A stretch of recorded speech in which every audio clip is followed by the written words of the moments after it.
The Internet, an ever-present connection between virtually every computer. Today, many people regard it as an essential part of life, yet it's only a generation old. As Vincent Cerf noted, the history of the net is the history of protocols. UCLA scientists Vincent Cerf and Robert Kahn's collaboration from 1973 to 1978 to develop the TCP IP protocol in order to connect networks to one another resulted in the emergence of many more networks and connected them all to form the Internet, breaking the barrier of intercommunication between the networks. The Internet went on to completely change the course of the world, impacting society and businesses alike, and by creating a more reliable and efficient means of communication, broke barriers in nearly every aspect of humanity, from communication to commerce, revolutionizing the world. So how did we get to a planetary network of networks? It all started with the space race. On October 4th, 1957, the Soviet Union launched the first man-made satellite, Sputnik 1, into space. Following Sputnik's launch, the USSR's power became imminent. Fearing that the Soviets could easily destroy the United States' long-range communication system, President Eisenhower ordered the creation of the Advanced Research Projects Agency, ARPA, in 1958, as a branch of the US Defense Department. ARPA's purpose was to create a more secure method of communication, one that could withstand any Soviet attack. In 1962, J.C.R. Licklider, a scientist from MIT and ARPA, finally proposed a solution, a network of computers, each of which would be able to communicate with all the others.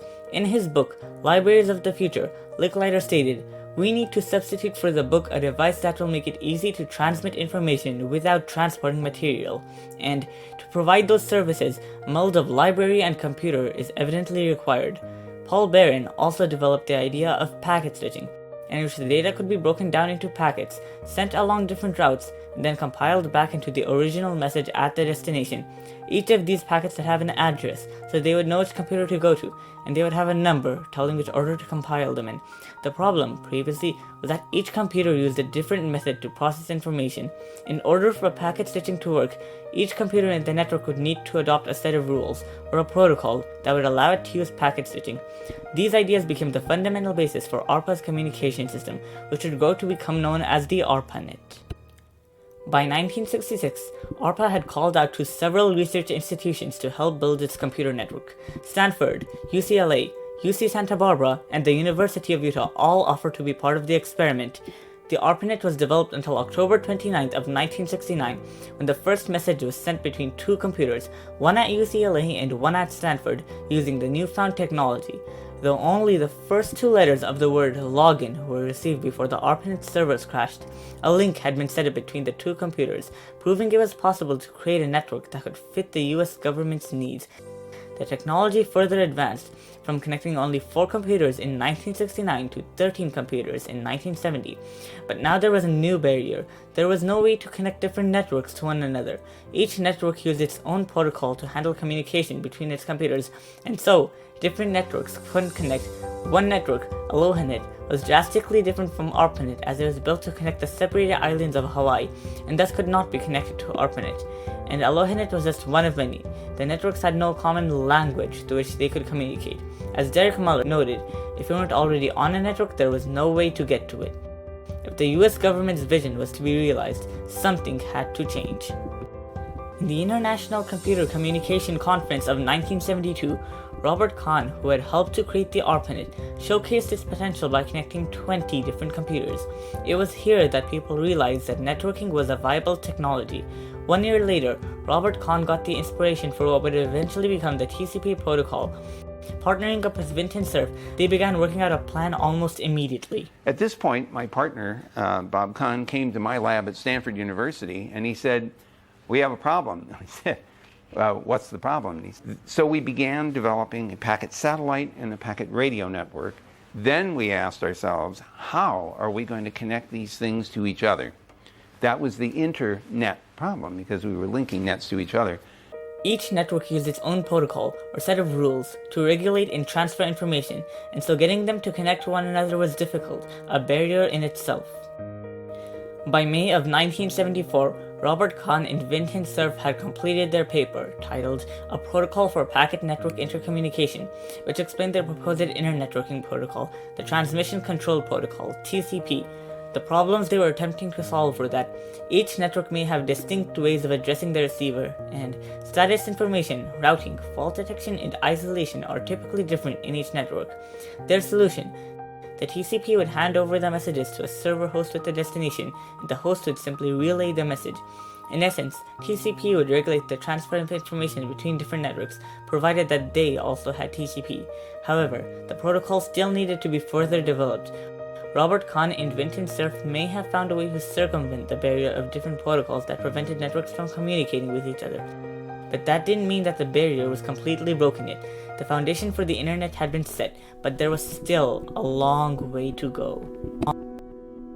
After years of refining the protocol, it became evident that the procedure of internetworking could not be handled by just one protocol, because the protocol would be too inflexible.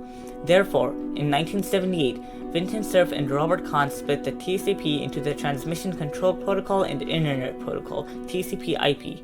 Dealing with it. So we had to deal with the issue of unreliability along the way, and we had to deal with the issues of addressability. And those were two of the main issues that led to the reconceptualization of the protocols. We took the part of it that dealt with the Internet Protocol and sort of broke it out and made a separate thing. That's where the name TCP/IP came from. So the IP part had to do with addressing the machines and having the networks route based on IP addresses. And the TCP part was sort of the end-to-end piece of the protocol that lets you put the things back together again. Together, TCP and IP worked more efficiently and were better in allowing networks to be able to connect and communicate with each other. Now, the protocol was complete and ready to be implemented. TCP/IP was the interpreter between the networks, and that allowed the Internet, the network of networks, to finally emerge. At last, the communication barrier between networks had been broken. While there had been many previously existing networks, including the island network AlohaNet that had sprung up in ARPANET SWIG before 1978, now they were all able to internetwork with one another. Many new networks, such as the notable NSFNet, were also made, as it was now possible for different networks to communicate with one another. Vinton Cerf and Robert Kahn's TCP/IP protocol had made possible the communication system that had been pursued for so long. The technology had been made, the internetworking barrier broken, and the internet was now a reality. From there, the technology advanced rapidly. In 1983, a system was created in order to simplify and ease the process of connecting to computers. By 1985, computer networks had become so advanced that the newer NSFNet replaced ARPANET as the backbone of the internet. In 1989, the World Wide Web was created as a means of accessing the internet. 2 years later, it was officially introduced to the public. In 1993, the first proper web browser, Mosaic, was created as a user-friendly means of accessing the web. By that time, 2 million computers were online, to 70 million by the end of 1997. TCP/IP had shattered the barrier of internetworking, and now the gates were open for the world to join the internet. The internet was just getting started, and already the protocol had allowed for the creation of so many technologies. The extent of its impact was yet to be realized. Our vision in those early days was machine to machine or person to machine. What I missed totally was that this was not about computers talking to each other. It was about people communicating with each other. Life today would be hard to imagine without the internet. Its presence has allowed for instantaneous communication with people around the world, and as Vinton Cerf has noted, it has revolutionized communication in several other ways as well. Not only has it become easier to stay in touch with people, but businesses, e-commerce, and even healthcare services have grown and evolved as a result. What once took days now only takes minutes. Over half our planet has moved online, and with the rise of tech companies such as Google built solely on the internet, the TCP/IP protocol's effects can be seen in drastic ways. The creation of the internet has allowed for people to be connected with each other even in times of crises. In 2019, the data exchange over the internet peaked at nearly 64,000 gigabytes per second. In light of the COVID-19 pandemic, many educational institutions have switched to online learning, and many jobs have transitioned to work from home.